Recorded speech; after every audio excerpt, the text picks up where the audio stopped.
Jusqu'à 20h, les points sur les sur CNews en ce dimanche soir. Soyez les bienvenus à vous. Si vous nous rejoignez à l'instant, on a accueilli notre invité dans les points sur les. Georges Bensoussan, bonjour. Vous êtes historien, je rappelle votre dernier livre, Un exil français, un historien face à la justice. C'est publié chez L'Artilleur. Yvan Rioufol, pourquoi avoir fait le choix d'inviter ce soir Georges Bensoussan sur ce plateau ?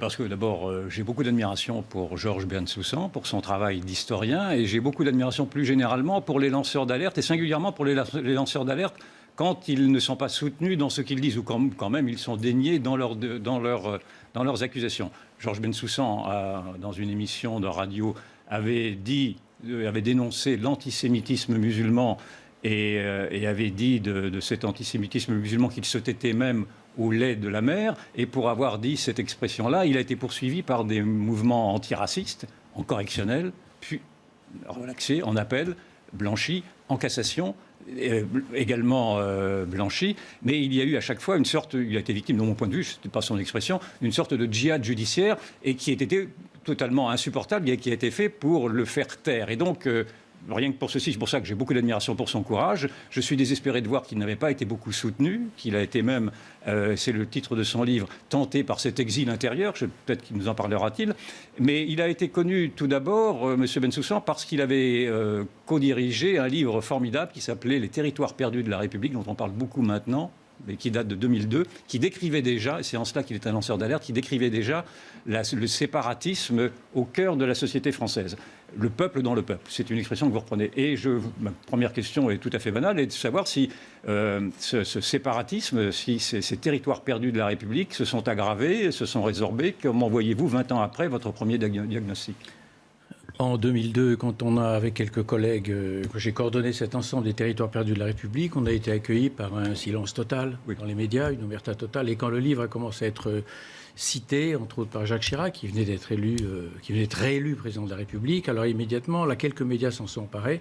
Et du côté d'une certaine gauche culturelle, nous avons été qualifiés de racistes, au mieux, crypto-fascistes, proches du Front National, etc. Alors que pour la petite histoire, d'ailleurs, c'est assez comique, les 7 qui ont participé avec moi au livre venaient tous de la gauche politique. Tous, sans exception. Bon. Alors, pour répondre à votre question, territoire perdu aujourd'hui ou autre ? Non, je crois que je reprendrai l'expression de Bernard Rougier. Nous sommes passés dans les territoires conquis de l'islamisme, mais ça, tout le monde le sait. Tout le monde le sait, mais c'est d'ailleurs l'un des grands drames de ce pays, c'est que tout le monde sait la réalité de ce pays, mais en réalité, une chape de plomb recouvre la réalité. Nous ne voulons pas nommer, nous ne pouvons pas nommer. Nous sommes bloqués par une sorte d'inhibition intellectuelle qui empêche de décrire le mal comme si décrire le mal le faisait exister. C'est la meilleure façon d'aller, bien évidemment, à une situation de plus en plus grave. Ça, on le sait très bien en tant qu'historien. Décrivez-nous ce processus d'inhibition. Le processus d'inhibition, c'est le fait qu'il y a une telle tyrannie exercée par une mince couche de la population que je dirais que c'est la gauche bourgeoise culturelle. C'est elle qui impose le là dans ce pays, qui maîtrise certaines stations de radio, certaines télévisions, certains grands médias qui font le là, c'est-à-dire qui font la pluie et le beau temps. Bon. Depuis combien de temps ? Alors, dites-nous, en tant qu'historien... Au moins 40 ans. 40 ans. Au moins 40 à 50 ans. Ouais. Et donc, un certain nombre de vérités qui viennent de la France populaire, de la France d'en bas, comme dirait Christophe Guilluy, sont inaudibles. Parce que le grand problème de ce pays, ça n'est pas seulement la crise identitaire, bien évidemment, c'est une crise fondamentale. Le grand problème de ce pays, c'est aussi la crise sociale. Et tout à l'heure, j'entendais votre débat sur Éric Zemmour. Celui qui ne lit pas, qui ne fait pas le lien entre la crise identitaire et la crise sociale, celui-là est condamné à l'échec. Car les deux crises marchent ensemble. Pourquoi ? Je vais le dire en un mot. Parce que cette crise identitaire, le sentiment d'être en exil dans son propre pays, d'où le titre, à savoir d'être un Français en exil en France. Ce sentiment-là est partagé par des millions de Français, des classes populaires et des petites classes moyennes qui sont totalement laminées par la mondialisation. Ce sont elles qui éprouvent ce qu'on appelle une insécurité culturelle. Et donc, il est évident qu'il faut lier et ce sentiment d'insécurité culturelle et ce sentiment de déclassement social qui affecte des millions et des millions de Français qui sont des invisibles. Quand je dis des invisibles, je pense aux Gilets jaunes. Pourquoi les Gilets jaunes, tout d'un coup, sont une surprise pour un grand nombre de journalistes ? Parce qu'ils ignoraient cette France populaire qui n'est jamais invitée dans les médias. Une enquête sur France Inter parue dans le Monde diplomatique en 2020 montrait que sur une semaine de novembre 2019, sur les 500 ou 600 personnes invitées à France Inter, 9% seulement appartenaient aux catégories populaires et moyennes. Autrement dit, on entend essentiellement la voix de l'entre-soi bourgeois, culturel, qui pratique un évitement social, un évitement scolaire, un évitement résidentiel, et qui ne vit pas les conséquences de la mondialisation, ni les conséquences d'une immigration de peuplement, qui effectivement est vécue avec angoisse, on peut le discuter, pourquoi, comment, etc., par une grande masse de la population française. Et donc, ces fameux territoires perdus de la République, devenus les territoires conquis de l'islamisme que dit Bernard Rougier, si on ne les embrasse pas sous tous les aspects, c'est-à-dire si on n'en fait pas une étude anthropologique, et pas seulement si on se concentre sur l'islam et l'islamisme, qui sont effectivement un danger. L'islamisme est de nature fasciste. Je n'ai pas dit l'islam, hein, qu'on comprenne bien. L'islamisme est bel et bien... Faites la différence entre les deux, entre islam et islamisme. Mais bien sûr, l'islamisme... Oui, mais enfin, la matrice de l'islamisme, c'est l'islam. À moins d'être un arriéré profond, je crois que tout le monde a compris ça. Mais en même temps, l'islam n'est pas l'islamisme. Ouais. Ne confondons pas. Mais l'islamisme est bel et bien de nature fasciste. Et qu'on ait, nous, en tant que Français... une inquiétude légitime parce que notre civilisation est en péril par ces coups de boutoir-là. Je pense à une interview de Bohème Sansal dans l'Express qui disait « Quand l'islam s'installe quelque part, il n'en part plus oui. ». C'était dans l'Express il y a 2 jours, simplement. Bon, et il décrivait un phénomène totalitaire. Donc, quand on n'embrasse pas tous ces phénomènes ensemble, on se condamne à ne pas comprendre la complexité de la situation française. Et expliquez-nous comment se fait-il que vous avez eu des mouvements antiracistes qui n'ont pas voulu entendre votre procès qui a été de désigner le nouvel antisémitisme porté par la culture musulmane, par la culture islamique?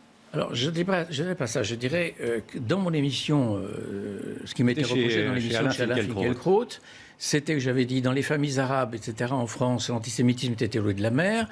Bon, j'ai bien rectifié le propos durant l'émission en disant dans une partie des familles arabes, ce que je maintiens, dans une partie, on ne peut pas globaliser, ça c'est tout à fait juste. Et je ne faisais que citer un sociologue qui disait l'antisémitisme dans les familles arabes, lui disait les familles arabes d'ailleurs, sociologue français d'origine algérienne, il disait dans les familles arabes, l'antisémitisme est déposé au bord de la langue, sur la langue, il est dans l'air qu'on respire.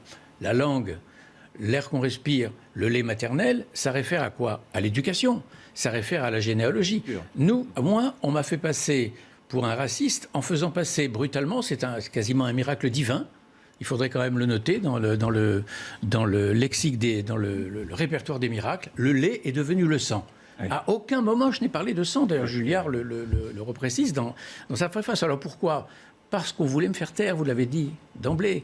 Parce qu'on voulait aussi faire un exemple. Parce qu'on voulait, par la peur, inciter les autres à ne pas parler.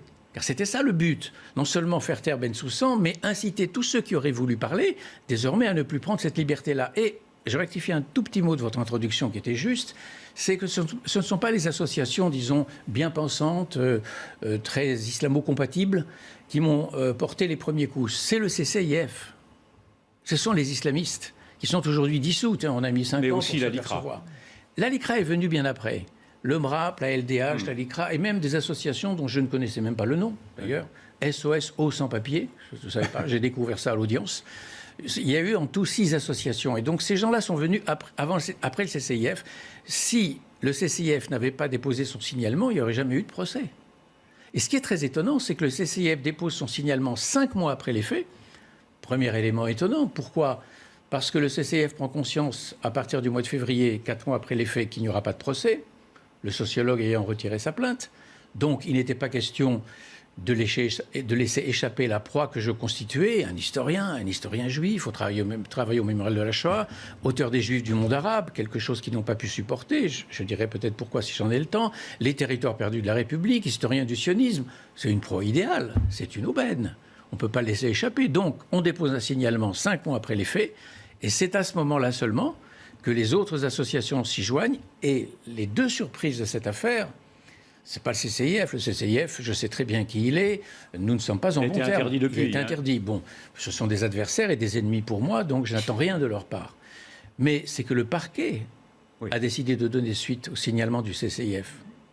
Et que lorsque je suis relaxé en première instance en mars 2017, le parquet fait appel de la relaxe. Donc ça interroge ici la justice française qui, d'une certaine façon, a joué les uns contre les autres, a joué la carte des quartiers arabo-musulmans pour les calmer, pour ne pas faire de grabuge, quitte, s'il le faut, à sacrifier les juifs. Qu'est-ce qui s'est passé avec l'affaire Sarah Halimi ? Pourquoi un tel silence durant les premières semaines et même les premiers mois ? Pourquoi 1 an pour reconnaître le caractère antisémite de l'agression ?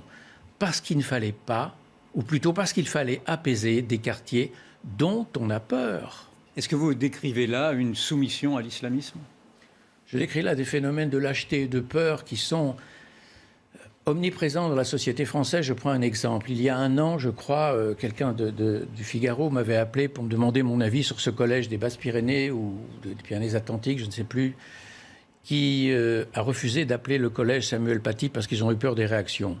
Je pense à ce journaliste de Libération qui, au micro d'Arte, il y a quelques années, disait que dans les rédactions, lorsqu'on avait affaire à des affaires de tournante, vous savez, les viols collectifs dans les cités, cette horreur absolue qui marque bien la régression du statut de la femme dans ces territoires-là, parce que quand on a fait les territoires perdus de la République, nous sommes partis de l'antisémitisme, et là, nous avons découvert comme une sorte de fil qu'on dévide de la pelote, que le statut des filles était en régression constante, c'est-à-dire tout ce que nous avions fait, nous, depuis les Lumières et la République, depuis la Troisième République, pour la promotion de la femme, comme pour l'éducation aux Lumières et la raison critique, tout était en train de partir en vrille. Le statut des filles, l'antisémitisme, le racisme, etc. Eh bien, ce qui s'est passé, c'est que ce journaliste a eu le courage de dire, c'était après l'affaire des femmes agressées à Cologne, en Allemagne, que dans un certain nombre de rédactions, on changeait les prénoms pour ne pas faire monter le Front National. Et quand je parle d'omerta, je parle de silence, je veux dire qu'une partie du débat intellectuel français, et c'est le drame de ce pays, et je vous assure, moi qui ai beaucoup voyagé en Europe pour mon travail concernant la formation de la Shoah, et dans d'autres pays également, je vous assure qu'il y a une spécificité française en matière de censure du débat. Lorsque je viens en Italie pour le travail ou en Espagne, pour le travail sur les formations sur la Shoah, lorsque j'y allais, parce que maintenant je n'en fais plus depuis 2 ans, j'étais frappé par la liberté de parole sur tous ces sujets. Eh bien, le fait de ne pas nommer, le fait d'avoir peur, le fait toujours d'être obsédé par l'idée que vous allez faire monter le Front National, alors que nous n'avons, nous, rien à voir avec le Front National, je vous ai dit notre origine politique. Le fait que nos propos peuvent être instrumentalisés. Alors, le problème, là, pour un intellectuel, est de savoir, est-ce que parce que vos propos peuvent être instrumentalisés, vous allez cacher la vérité ? Et là, mon point de vue en tant qu'historien qui a travaillé 25 ans sur la Shoah et sur d'autres sujets, ou sur les Juifs du monde arabe, c'est non. Lorsqu'un point de vue entre en désaccord avec ma vision du monde, je le donne dans un livre d'histoire. Sinon, je change de métier. Mais peut-on être inquiet de cette grande lâcheté collective qui a fait que vous n'avez pas été beaucoup soutenu non plus par le monde intellectuel, que vous trouvez avec difficulté des éditeurs pour vos livres? Et est-ce que vous voyez que cette lâcheté s'incruste ou au contraire, sous les coups de boutoir notamment de Zemmour et de cette volonté aujourd'hui de dire les choses, ce monde-là est en train de s'écrouler, ce qu'on pourrait espérer? Ce monde-là vacille, ce monde-là s'effrite. Nous ne sommes pas à l'époque de 2002 des territoires perdus de la République. Il y a des progrès. Les progrès, la preuve, vous m'invitez. La preuve, BFM m'a invité. La preuve, une longue interview dans le Figaro, dans Valeurs Actuelles, dans le Figaro Live, etc. Mais c'est toujours le même cénacle. C'est-à-dire qu'un certain nombre de grands médias bien pensants qui représentent cette bourgeoisie culturelle de gauche, qui a le sentiment de parler au nom du peuple et qui parle au nom d'une certaine élite qui n'a rien à voir avec le peuple, les gilets jaunes et tout le reste, ceux-là ne m'ont pas invité et aux dernières nouvelles, aucune invitation n'est en vue. Mais malgré tout, la parole est en train de se libérer en France. Oui. Nous n'en sommes pas exactement au même point. Parleriez-vous, comme l'a fait un élu républicain très récemment, de purification ethnique, parlant du processus qui s'observe dans les cités, où l'on voit que des populations juives d'abord, puis des populations européennes, des populations françaises, laissaient de la place sous la pression d'une nouvelle population, d'une nouvelle civilisation, musulmane en l'occurrence? Sur ces expressions purification ethnique ou grand remplacement, j'ai des hésitations ou plutôt j'ai même un refus. Pourquoi ? Parce qu'au lieu de parler de la réalité, on se focalise sur l'expression.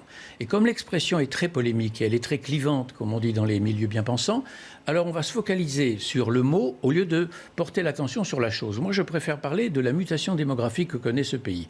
Laissons tomber le grand remplacement. Je préfère parler du fait que 80% des familles juives ont quitté la Seine-Saint-Denis en 20 ans.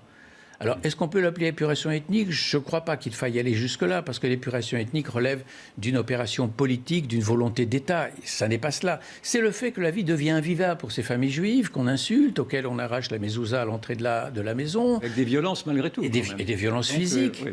Des violences... Sarah Halimi s'est plainte des violences verbales. Elle a voulu déménager. L'année avant son assassinat, elle a demandé son déménagement à Créteil. Ça lui a été refusé. Pourquoi ? Parce qu'elle a dit à la commission d'HLM, je ne me sens plus en sécurité dans l'immeuble et dans le quartier. Ça lui a été refusé. Donc effectivement, il y a un déplacement de population, il y a une sorte d'exode intérieur de la part des Juifs de France et un exode extérieur. Je voudrais vous rappeler un chiffre qui est peu connu par les spectateurs. La communauté juive était la plus importante communauté juive d'Europe il y a encore 20 ans. Bon, et Annie Kriegel disait il y a 30 ans avec justesse que jamais les Juifs n'avaient vécu aussi heureux en France. Et elle avait raison, il y a 30 ans, en 1990. La communauté juive, depuis 30 ans, a perdu 100 000 personnes. Sur 500 000. 100 000, un cinquième. Ils sont partis rejoindre Israël ? 60 000 sont partis en Israël, 40 000 sont partis vers d'autres destinations, États-Unis, Canada français beaucoup, en particulier l'Australie ou peut-être d'autres pays. On ne sait pas, mais en revanche, pour Israël, on a les statistiques. 60 000 sont partis. C'est une déperdition qui est unique dans les communautés juives du monde. Ça devrait interroger. Bon. Ce sera la dernière question, Yvan Rioufol. Ma dernière question, on reviendrait également à une sorte de cliché que l'on voit apparaître au-delà du grand remplacement, c'est celui de guerre civile. Malgré tout, quand vous décrivez ce choc de culture, ce choc de civilisation, on ne peut pas non plus ne pas penser à l'étape ultime qui serait cet affrontement qui, de mon point de vue, existe déjà d'ailleurs à bas bruit. Est-ce que vous êtes sur cette perspective également d'une possible guerre civile ? Guerre civile, je ne sais pas en tous les cas que le clivage idéologique n'a jamais été si violent qu'aujourd'hui, c'est indéniable. Regardez, aujourd'hui, dans le débat intellectuel, vous n'avez plus des adversaires, vous avez des ennemis. Et des ennemis qu'on s'efforce de réduire au silence, de ne pas inviter, et qu'on s'efforce de faire interdire. Au lieu de répondre aux contradicteurs, au lieu de rapporter une argumentation inverse, on les qualifie d'idées nauséabondes, on invoque le rappel des heures les plus sombres de notre histoire et on veut les faire taire. C'est la preuve d'une faiblesse. Mais là n'est pas la réponse. La véritable réponse, c'est le débat d'idées, bien sûr. Et j'ajoute même, d'ailleurs, quelque chose d'important, c'est qu'on voit même en France un certain nombre de librairies boycotter un certain nombre d'éditeurs, c'est qui contrevient totalement au débat d'idées, car je rappelle que les libraires en France reçoivent l'aide du CNL, c'est-à-dire l'aide de l'argent public, c'est-à-dire de notre argent. Vous voulez dire que vos livres ne sont pas accessibles en librairie ? Non, je veux dire que mes livres sont accessibles dans certaines librairies, mais pour vous donner une idée précise de mon livre, il n'est accessible qu'en 96 librairies en France. Je rappelle que d'autres édité chez l'Artilleur, édité chez l'Artilleur, qui est un éditeur boycotté. On me l'a dit dans certaines librairies. Je rappelle que d'autres ouvrages qui sont à peu près sur le grand public, des essais, etc., ou des ouvrages, des romans, sont accessibles dans plus de 650 librairies en France. On pourra faire la balance, si vous voulez. Et donc le résultat, c'est que ces éditeurs qui sont soumis à une censure qui ne dit pas son nom, mais qui revient à une censure d'État, pour des gens d'ailleurs, et c'est ça qui est très étonnant, qui se réclament la liberté d'expression et qui se conduisent exactement comme une police d'État soviétique, eh bien le résultat, c'est que ces éditeurs font la moitié de leur chiffre d'affaires avec Amazon. Et c'est tragique, parce qu'Amazon, on sait très bien qu'Amazon est en train de tuer le commerce de la librairie. Au niveau de l'Europe, d'une manière générale, on a un indicateur qui est prédictif de la situation des communautés juives. Et je vais le dire de manière aussi cruelle que je le dis à l'Union européenne, à Bruxelles. Donc je le dis violemment, mais c'est nos chiffres. Et c'est le pourcentage de musulmans. Le pourcentage de musulmans est prédictif de l'avenir des communautés. Parce que la gauche courtise le vote musulman. Et la droite, étant donné qu'elle se sent extrêmement menacée par cette présence musulmane et islamique autour d'elle, va faire des lois qui vont interdire le fait juif. C'est-à-dire qu'elle va demander aux juifs de diminuer leur profil juif. Elle va, dans certains pays comme en Belgique, où on se sent extrêmement menacé par l'islam, on va interdire l'abattage rituel. Il y a une proposition de loi actuellement, où j'ai écrit un protocole pour protéger de 100 pages avec la directrice, la présidente de la Cour suprême israélienne, pour combattre cette proposition de loi d'interdire la circoncision. Et donc on a quelque chose qui fait que plus il y a de musulmans et plus finalement ce changement démographique va changer la donne dans certains pays. Et donc ça c'est une première chose. Ça c'est donc on voit un islam qui est énormément de violence. En Allemagne c'est de la violence d'extrême droite. En Europe, en France par exemple, la violence qu'on va voir, ça va être l'extrême droite sera plutôt contre les symboles. Ça sera les cimetières, ça sera les synagogues, ça sera vandalisé ou pour les tombes, etc. Contre le fait juif, mais là vous parlez contre le fait juif religieux ou pratiquant, c'est ce que vous voulez dire. Pas seulement. Donc on a une marginalisation des juifs partout en Europe. Marginalisation sociale, c'est-à-dire que les juifs préfèrent ne pas dire qu'ils sont juifs. Franchement, je ne souhaite que ça. Je ne souhaite que une vie apaisée et commune entre l'islam de France et les juifs de France. Malheureusement, là, on est plutôt proche d'une Saint-Barthélemy que d'un concordat. Je crois que Dov, vous vouliez réagir à ce que disait... D'abord l'Europe, l'Union européenne fait énormément d'efforts, l'Allemagne en particulier. On a sorti cette semaine un plan de l'Union européenne pour combattre l'antisémitisme qui parlait notamment d'éducation, et ça prendra du temps, ça prendra énormément de temps. Il y a des choses à faire et on peut le faire, la protection, etc. N'empêche qu'il se passe des changements sociaux et profonds, à part le fait qu'il y a aussi une détérioration économique en Europe qui fait que tout à coup, on sait que Fernand Braudel, le grand historien français, dit que chaque fois qu'on a eu une crise économique, ça s'est suivi ou ça a été précédé par une crise d'antisémitisme. Donc par rapport à ce qu'on a connu dans le passé, c'est que dans le temps, les Juifs servaient de bouc émissaire au pouvoir en place. Et on envoyait la haine que les gens, le ressentiment qu'avaient les gens envers les dirigeants en envoyant l'antisémitisme. Et c'était les dirigeants qui, eux, faisaient... Et la masse n'était pas forcément antisémite. Aujourd'hui, on voit chez les masses populaires parfois, et chez les migrants notamment, de l'antisémitisme qui vient du terrain. Et c'est les États, c'est-à-dire c'est les dirigeants qui protègent les Juifs. Donc on a une situation qui est nouvelle.